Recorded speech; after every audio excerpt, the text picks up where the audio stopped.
Bonjour à tous, bienvenue sur My Artist Guide. Aujourd'hui, on reçoit Sagui, un artiste basé sur Toulouse.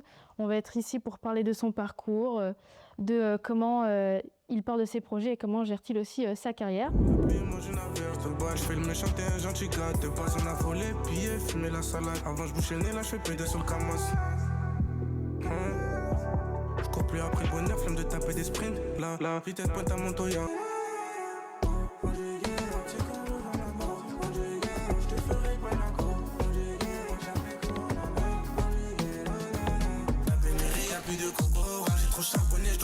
Je plais à tout le monde, Asia, trop noir, ouais. Pousse la mélo et rentre dans la vibe. C'est la pénurie, y'a plus de coco. Salut, comment tu vas? Ça va et toi? Merci d'être parmi nous pour ce premier épisode. Avec plaisir. Donc, comme je l'ai dit, aujourd'hui, on va être là pour parler de ton parcours et comment aussi tu gères ta carrière. Donc, premièrement, est-ce que tu peux commencer par te présenter en quelques mots? Moi, c'est Sagui. Je suis un rappeur de la scène toulousaine.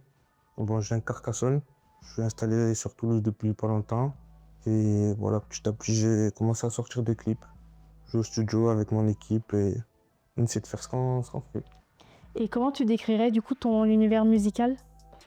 Moi, je suis un peu large. Ça veut dire que je peux aller dans la mélo, comme je peux aller dans la vraie trap, ou même en passant par la Mapiano, tout ça. J'ai touché un peu à tout. Et voilà. Ouais, du coup, tu as plusieurs univers. Ouais. Donc, j'imagine que tu as plusieurs aussi influences. Ouais. Et du coup, ça serait lesquelles? Moi, j'écoute beaucoup de la Mapiano. Déjà, j'écoute beaucoup de Mapiano, que ce soit Saké, Rema, tout ça. Et après, au niveau du rap français, j'écoute SDM, Niska. Et j'ai écouté beaucoup de Booba, Gradure, tout ça. Ouais, c'est eux qui m'ont, pas, on va dire, inspiré parce que je copie pas exactement ce qu'ils font, mais j'essaie de faire ce qui est susceptible de marcher, toujours en gardant mon identité. Ok. Et donc, comment ça t'a donné du coup envie de te lancer dans la musique? Donc moi, déjà, de base, en fait, je faisais ça pour moi. C'est-à-dire, j'ai commencé, je crois que je devais avoir 14 ans. J'écrivais des textes un peu de mon côté. Et après, pendant le confinement, un peu plus loin de ça, j'ai découvert une application, BandLab, ça s'appelle. Je commençais à faire des sons de mon côté, tout ça, et petit à petit, on m'a dit que c'était pas mal. Du coup, une année, un ami à moi faisait du rap aussi. Et il m'a dit si vous voulez qu'on ait un studio ensemble, tout ça, et on a sorti notre premier son comme ça. D'accord. Et donc, aussi, à travers ton nom de scène, donc on voit que c'est SVGI, mais donc ça se dit Sagui. Voilà. Quelle est la signification du coup derrière ce nom? En fait, Sagui, dans ma langue paternelle, c'est le numéro 8. Ok. C'est un numéro auquel je suis attaché un peu. Et surtout, voilà, quand on est au numéro 8 à l'horizontale, ça fait le signe infini. Du coup, c'est un peu ça que j'aime parce que j'ai envie qu'on m'entende, que je sois là pendant un moment et que je sois multigénérationnel. Ok, donc il y a une vraie signification. Ouais. Et du coup, on parlait aussi tout à l'heure, tu disais que tu avais quand même plusieurs univers. Tu fais aussi de la mélo, du rap. Tu préfères quoi entre les deux? Non, ça dépend de mon humeur. Des fois, j'aime bien, pas quand je suis énervé, mais quand j'ai l'énergie à revendre, faire de la trappe, vraiment Joe, tout ça. Après, quand je suis dans des moods un peu plus calmes, un peu plus, surtout l'été ou quoi, j'aime bien faire un peu de mélo, des sons qui ambiancent, quoi. Et ben justement, en parlant donc de l'été, dernièrement, tu as sorti Machin, qui est ton dernier single. Comment est né ce morceau? Est-ce que tu as été inspiré? C'était au... Bon, en vrai, moi, quand j'écris mes sons, quand je suis posé chez moi ou quoi, je mets une instru, j'écoute un peu tout ça. Et après, voilà, j'ai commencé à écrire un peu petit à petit. Je suis allé au studio, à Sweat Record. Et avec l'ingé, on a travaillé un peu plus au niveau des top lines, tout ça. Et après, ouais, voilà, c'est ça, c'est sorti comme ça. Pas de truc en spécifique ou quoi, mais juste... Et du coup, c'est toi qui... Enfin, j'imagine que tu as aussi une équipe, tu es quand même accompagné, c'est bien ça? Ouais, voilà, je suis entouré de... Là, c'est surtout la famille, j'ai mes cousins autour de moi. Et j'ai mes amis aussi, tout le monde me supporte, tout le monde me donne un peu la force et ils me conseillent quand ils peuvent me donner des petits conseils.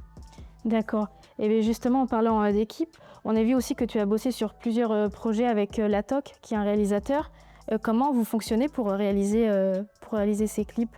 Souvent, avec la TOC, je lui envoie un son. Il a des idées de son côté parce qu'il a beaucoup d'imagination.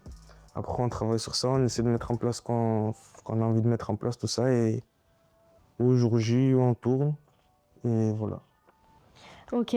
Et donc justement, on va revenir aussi sur avec la TOC parce que tu as beaucoup collaboré avec lui, mais aussi comparé aussi avec tes musiques, tu as sorti Ghetto, Coco White, Domain, Freestyle Life et Jakarta par exemple.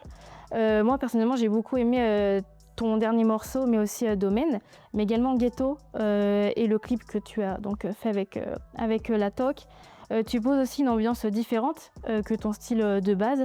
C'était fait exprès ou comment en fait tu as imaginé donc ce morceau Ghetto et ce clip? Bah, alors, Ditto, déjà, quand je l'ai enregistré au studio, bah, moi, j'ai eu le coup de cœur. Sur mon son, ouais, je l'écoutais en boucle, en boucle. Et j'essayais d'avoir. J'avais pas trop d'inspiration au niveau du clip, tout ça, mais il fallait que ça soit quelque chose de différent un peu. En plus, le titre, c'est Ghetto. Du coup, après, quand j'en ai parlé à la TOC, tout ça, on a fait affaire aussi avec avec une BA, tout ça. Et on a mis en place une sorte de petit scénario qui, comme le titre c'est Ghetto, on a essayé de faire un peu un parallèle avec, ben là on était dans un tout autre univers. Et ouais, c'est ce que ça a donné. Franchement, faire des résultats aussi. Oui, franchement, un très beau clip. Mm. Et comme tu l'as dit, c'est aussi un tout nouveau univers. Avant, tu étais plus axé sur le rap, comme par exemple avec Coco White. Tu as aussi fait ta série de freestyle. Et maintenant, on te retrouve un peu sur un style différent. Pourquoi tu as changé? C'est voulu? Tu veux changer dans une autre dimension? Ben, là, juste en parlant de Ghetto, c'était plus le style à ma pleine, comme je t'en avais parlé tout à l'heure. Mais en ce moment, je suis plus dans une. Je sais pas, voilà, c'est vraiment moi, je fais ça au mood. En ce moment, je suis plus dans un mood trap. Quand j'écoute des instrus, c'est celle qui m'inspire le plus. Et j'ai l'impression que c'est ce que je fais un peu aussi le mieux. Du coup, là, c'est pour ça qu'en ce moment, on voit que j'enchaîne beaucoup sur des morceaux plus trap qu'à ma peine. Et justement, dans Ghetto, on voit aussi que tu mets en avant avec tes t-shirts TLMF. On peut penser que c'est une marque, mais c'est quoi la réelle signification derrière ce... Alors, TLMF, c'est une manière de penser. C'est ma manière de penser, c'est comme ça. En fait, TLMF, ça veut dire tellement facile. Ok. Ça veut dire que tout ce que je vais faire, ben, il faut que je me dise que c'est tellement facile. Au moins, on ne se met pas de barrière et c'est comme ça qu'on peut dépasser nos limites, quoi. D'accord, donc c'est pas du tout une marque de vêtements, c'est vraiment juste un slogan. Voilà, c'est un slogan, c'est ça. Et comment c'est venu du coup cette idée? C'est ta source de motivation en fait? Ouais, voilà, c'est ma source de motivation. Surtout que au moment où j'ai pensé au TLMF, je parlais avec un ami à moi qui est aussi lui aussi branché dans la musique, tout ça. Et on discutait, on disait il faut que voilà, tu aies plus une identité à toi, tout ça, que dans tes sons on se reconnaisse quelque chose, tout ça. Et sur la manière dont on était tous les deux, tout ça, on s'est dit ouais, ben c'est ça notre DA. C'est tellement facile. Il faut que tout ce qu'on fasse, ça soit tellement facile. Au moins, pas de limite, tout ça. Et ça fait un peu arrogant, on va dire, mais des fois, il faut être comme ça. Mais exactement, en plus ça te fait sortir du lot, et comme tu l'as dit, donc tu as aussi des amis qui sont là pour t'entourer, mais est-ce que aussi tu as une équipe qui va t'aider, on va dire, à gérer la promotion, les réseaux sociaux? Mais tout ça, c'est avec ma famille aussi, toute mon équipe, mes amis, tout ça. Il y en a certains qui sont dans certains domaines, qui connaissent du monde, tout ça pour la promo, etc. Après, quand je vais au studio, ben, les personnes qui m'entourent, c'est également elles qui me donnent des conseils. D'accord. Et je voulais aussi revenir sur nos relations. On t'a souvent vu avec TLZ, comme par exemple sur Rolex. Quel est le lien que tu entretiens avec lui? Oh, ben, TLZ Clan, c'est la famille aussi, c'est mes grands cousins. Ok. C'est-à-dire que déjà, eux aussi, ça a été un peu une. Pas, ils m'ont poussé à me lancer dans la musique, mais c'est qui ont un peu mes inspirations, on va dire. Je les écoutais, tout ça. J'ai vu qu'ils sortaient des clips et ça m'a poussé à moi aussi me dire ouais, je peux le faire aussi. Et voilà. Ils sont toujours là derrière moi, ils me donnent des conseils quand il faut. Et voilà, c'est la famille. Et ça t'intéresserait pas par hasard de faire un album en commun avec lui ou pas du tout? Un album en commun, on verra on verra avec le futur. Hein, Ouais. comment ça... Pour l'instant, tu préférais être solo et Voilà, faire c'est tes projets. Voilà, pour l'instant, voilà, c'est de mettre la lumière sur moi, d'augmenter petit à petit, avoir plus de visibilité, tout ça, et après, avec le futur, on verra. Ouais. Et pour la visibilité, est-ce que tu as déjà fait des scènes? J'ai fait une fois une scène ouverte avec un organisme à Toulouse, c'est Kinergy. Ok. Et c'est une scène ouverte où il y a plusieurs artistes qui passent, tout ça. Et j'en ai fait une. Et il y en a une aussi, je crois, demain. Demain. Je me suis inscrit aussi, voilà, c'est des open mic où chacun il vient, il présente son univers un peu. Et oh non, c'était pas mal. Ben, c'est cool. Et si justement tu pouvais partager une scène avec n'importe quel artiste, ce serait qui par hasard? Avec SDM, je pense. SDM? Ouais, avec SDM, ça serait pas mal. Et pourquoi? Il a une énergie, elle est différente des autres rappeurs. Moi, SDM, c'est quelqu'un que j'écoute beaucoup. Mhm. Et c'est vraiment un des artistes que j'aime le plus dans la scène musicale française. Pour ça, ce serait vraiment pas du rêve, mais ce serait un truc de fou de partager une scène avec lui.